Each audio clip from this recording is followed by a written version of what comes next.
Hi, happy holidays. I'm Harold Rivas, Global CISO at Trellix.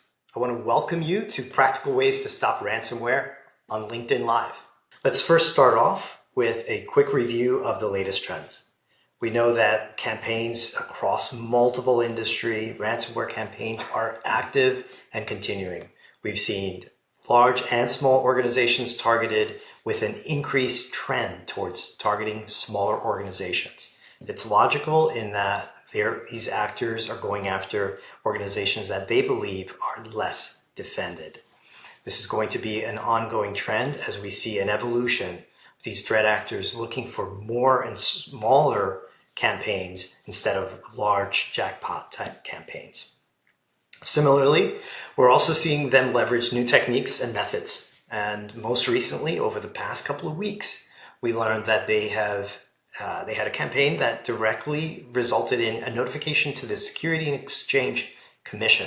Their intention is to maximally leverage an attack. They want to create all possible pressure on an organization, and they believe that leveraging the SEC might be another method. We've certainly seen this in the past. We saw this in the EU, in Europe, of course, with GDPR-like threats. So this is a combination of the types of campaigns we've seen, or what would be otherwise called triple extortion. But let's go right into a couple of practical ways that we believe you can help stop ransomware in your organization. This is not going to be a deeply technical conversation. It's really about the things that need to happen within your organization to help us get there. So first, with the ABCs of ransomware, the first A is about creating alignment within your organization.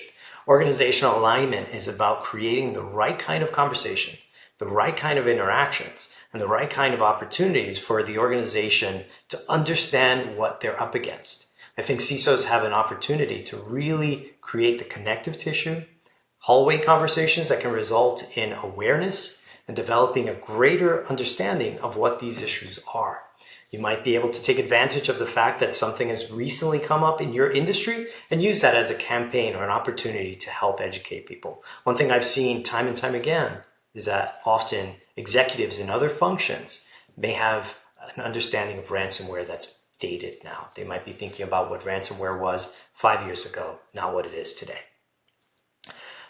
The next component, of course, is B. B is about creating your battle plan. The organization has to have a plan around ransomware. You need to have an understanding of what these issues are with your A, your organizational alignment. Then you need a plan and a technique. That, of course, includes things like updating your incident response plan, having clear communication coordination around your campaigns from a crisis management perspective. So creating the right kind of plan for your organization helps you ensure that you're taking the right steps. And C is around controls.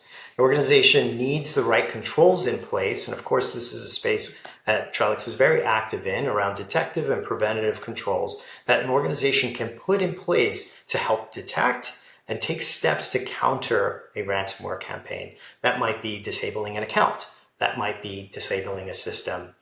I also want to call out review controls are absolutely essential. Review controls, know who your administrators are. Do so on a regular basis. So just wanted to take you through a couple of very quick, the ABCs of ransomware detection and response.